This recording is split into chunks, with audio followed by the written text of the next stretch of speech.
No es lo mismo que te agarren a los 5 años con el mensaje que te lo agarren a los 12, porque es un largo tiempo. Es muchísimo tiempo de gobernar una provincia, donde las cuentas para saldar, para decir, para mostrar, son muchas. El gobernador habló, por ejemplo, entre otras cosas, de estadísticas, habló de la parte educativa, habló de la parte de seguridad, habló de todo ese tipo de cosas.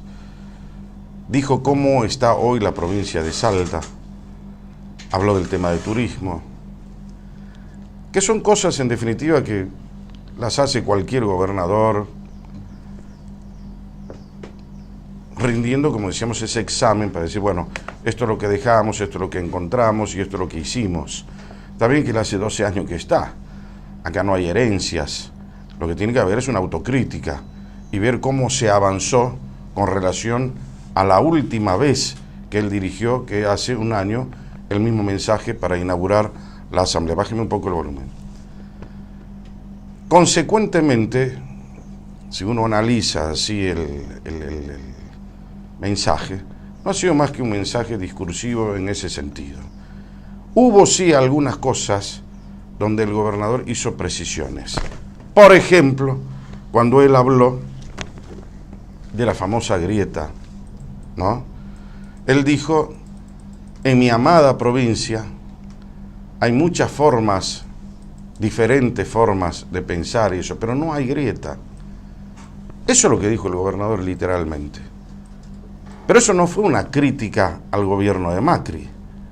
En nuestra amada provincia hay diferencias, hay dificultades y hay posturas diferentes, muy diferentes, pero no existe la grieta, esa postura que divide, que separa y que no nos permite comprometernos en crecer, en curar, en educar y en desarrollar. Está fantástico eso. Ahora, los intérpretes de eso dijeron, no, ese es un palo a Macri. ¿Por qué? ¿De dónde sacaron eso? Entendamos lo que ha dicho Urtubey, si tenemos buena fe, tal como lo ha dicho. Eso no fue para diferenciarse de Macri, que tiene todo el derecho, porque vuelvo a insistir en que Urtubey es un opositor inteligente al gobierno del presidente Macri. Es un opositor inteligente al gobierno del presidente Macri. Ahora, bárbaro. Lo que él dijo ha sido textualmente lo que acabo de leerles. Eso no significa que el intérprete venga y diga, no, eso le pegó al gobierno de Macri, que Macri no es el creador de la grieta. ¿Quién creó la grieta en la Argentina? Para empezar, empecemos a definir bien qué es la grieta. La grieta es una palabra que se le ocurrió al Gordo Lanata, como periodista, para definir la situación actual de la Argentina, donde todo es un River Boca, donde todo es la polémica, donde hay un país que no avanza hace años, siglos, precisamente porque estamos divididos. El país nació dividido, o nos olvidamos que la capital federal, o Buenos Aires, se incorporó después del Pacto de San José de Flores. ¿Cómo es la historia de la Argentina?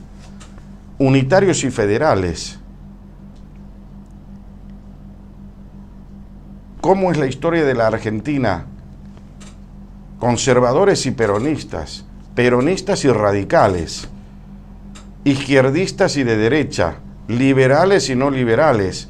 Es la historia de la Argentina de siempre. O sea que la grieta no la inventó Macri. Ahora, lo que sí hay que decir, que esta grieta pronunciada, acentuada, que vimos en los últimos 10 años en la Argentina, tiene que ver con las formas de gobernar. Los líderes generalmente unen, fusionan, cohesionan. En cambio, aquellos que no son líderes promueven precisamente la división, el encono, el resentimiento, en echarle la culpa al otro. Entonces se acentúa la diferencia. Entonces nace la división, entonces nace la grieta. Cuando Néstor Kirchner asumió el poder en el año 2003, lejos de haber hecho lo que hizo Alfonsín, en el año 83, lo que continuó haciendo Menem con los indultos a los militares y demás, fue seguir ese propósito de unir a los argentinos. Pero Kirchner, en el año 2003, hizo todo lo contrario, porque él siguió el librito que siguen los que quieren mantener solamente el poder y no gobernar. Para gobernar, sobre todo,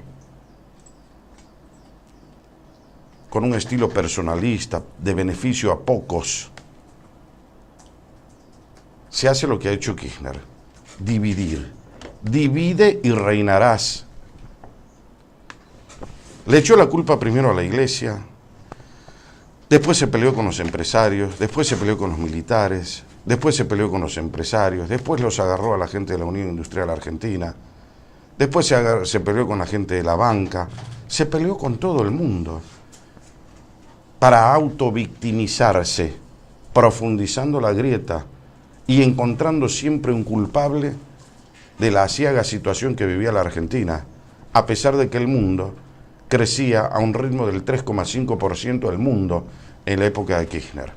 Hay algunos que dicen y reivindican aquella época: no, con Kirchner crecimos el 8%. No, crecimos a pesar de Kirchner, porque podría haber despegado la Argentina en aquella época tranquilamente. Sin embargo, no despegamos, nos salvamos, vivimos 7 años, digamos, mejor que antes, donde mucha gente ha podido llevar a cabo la famosa movilidad ascendente. Pero punto, el país no levantó vuelo, al contrario, se clavó de nariz. Esa es entonces la verdadera grieta, que se acentuó en aquel momento. Y todavía no salimos de la grieta, porque seguimos en esa polarización entre el sí y el no. Acá nosotros estamos sumergidos en ese problema. Entonces lo que decía ayer el gobernador no tiene nada que ver con una crítica a Macri. Todos hemos entrado en el mismo tema, incluyéndonos los propios ciudadanos. Cuando vos te reunís con tus amigos a comer un asado, habrá gente que está a favor de una cosa y habrá gente que está a favor de la otra. Habrá algunos que se fanatizan y habrá otros que usan la razón. Entonces, la Argentina claramente tiene una división. Esa división ha sido patrocinada, acentuada por el gobierno anterior. Yo creo que al contrario, Macri ha tratado de unir en ese sentido. Ha cometido gravísimos errores Macri, es un fracaso como gobierno, lo que vos quieras. Yo inclusive estoy de acuerdo con eso, creo que Macri es un fracaso. Pero también ha hecho algunas cosas, como esa de no invertir en la grieta, que han sido positivas, como también ha habido alguna que otra cosa positiva del gobierno de Cristina Fernández o del propio Kirchner. Si uno tiene un poco de objetividad, no puede soslayar algún mérito que se le pueda reconocer a los que gobernaron o a los que están gobernando. Pero entonces no hay un nivel de objetividad y de equilibrio. Entonces, me parece que en ese sentido hay que mirarlo. La crítica entonces de Urtubey también es válida, porque es cierto, es evidente, es real que hay una grieta en la Argentina. Yo no sé si esa grieta está en Salta. Él dice que no, probablemente sea cierto. Pero Salta no escapa a las generales de la ley. Salta es una provincia argentina, Salta es una provincia donde todavía se puede hacer cosas y donde creo, mira, te lo estoy diciendo hoy que es 2 de abril, ¿no? Yo creo que el peronismo va a ir a una integración y a una unión conforme vayan pasando los días y se acerque la fecha de las elecciones. El famoso proyecto de alternativa federal puede llegar a sucumbir porque el peronismo ya dio muestras ahora y antes de que frente a un proceso electoral suele unirse. Y un antecedente previo que me lleva a pensar de esa forma son las elecciones que han ocurrido en la provincia de San Juan, donde Uñac, que es un gobernador moderno, joven, ha logrado unir al peronismo y como consecuencia de eso ganar las elecciones con el 58% de los votos en esa primaria. ¿Podrá eso ocurrir en Salta? Probablemente sí. El otro día lo escuchaba en mi programa de televisión a Leavi. Me decía: Jorge, yo apuesto a la unidad, a que esto y el otro, siendo que es un hombre que hoy es el rostro de Unidad Ciudadana en Salta y está compitiendo por la gobernación. Entonces, hay esa probabilidad de que en Salta también pueda unirse el peronismo y a nivel nacional también. Porque si hay algo que les aterroriza a los justicialistas, es no tener el poder. No están hechos para ser oposición, sino para gobernar. Lástima que en ese 70 años de gobierno justicialista, acá en Salta, por ejemplo, llevamos 36 años de democracia moderna, ¿no? 32 gobernaron los justicialistas, o sea, los peronistas, o sea, los kirchneristas, o sea, los menemistas, o sea, los dualdistas, o sea, todos gobernaron esta provincia 32 de los 36 años. Y el resultado es la pobreza, que un gobernador después de 12 años se siente cómodamente en la Asamblea Legislativa y te diga que somos 2 veces más pobres de la media nacional. Entonces, muchachos, tienen que irse, porque no hay una justificación para eso. Sobre todo ustedes que son justicialistas, amantes de la justicia social, amantes de la soberanía política, amantes y abanderados de los humildes. Esa confesión no tiene justificación, porque ustedes se hicieron ricos hablando de los pobres. Entonces, hay que cambiar el rumbo. Ustedes que tanto reclaman eso a Macri, los que deberían plantearse cómo cambiamos el rumbo son ustedes. ¿Cómo puede ser posible que tengamos semejantes resultados en un país que tiene semejante potencial?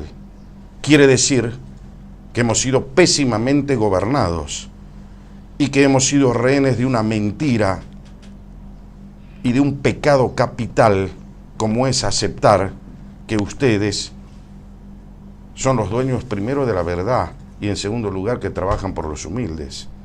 Porque si fuese así, la Argentina no tendría hoy semejante cantidad de pobres, de excluidos del sistema.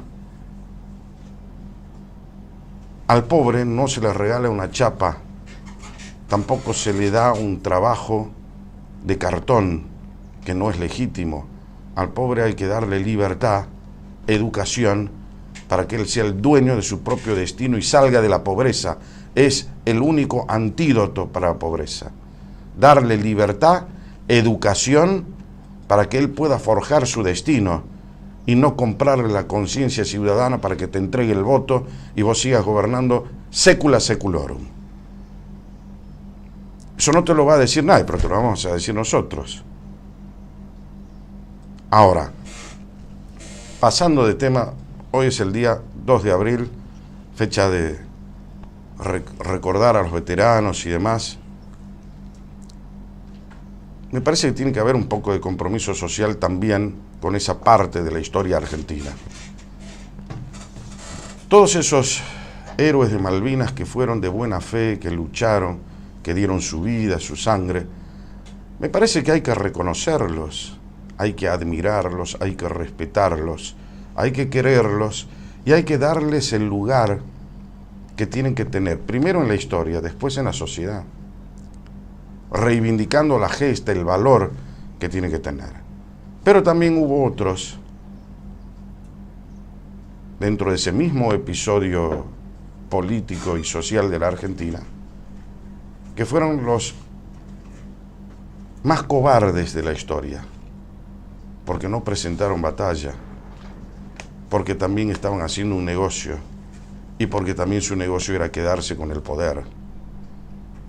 Entonces, a esos, nuestro repudio. Pero a los de buena fe, a los que presentaron batalla, a los que lucharon, mi admiración, mi respeto, absoluto y por siempre. Porque gracias a ellos, la Argentina mostró que tiene dignidad de país y de república.